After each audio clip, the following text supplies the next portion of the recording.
Hi, so naami sa Ideal Vision sa SM Mabolo, Cebu.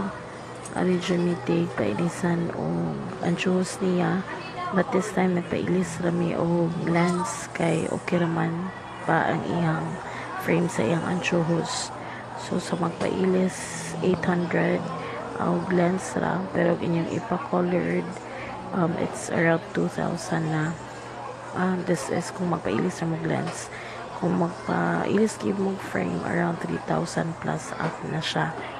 So daot na rin siya o mata, ever since bata pa siya, kay hereditary liwat siya sa iyang mama, si nanay. So mo to sige na magsakit iyang ulo, and then katul yung mata. So we decided nga ipa-check na, and yes, ni saka og 25 ang pikas niya mata. So normal vision should be 20/20, iya kay niabot na og 375.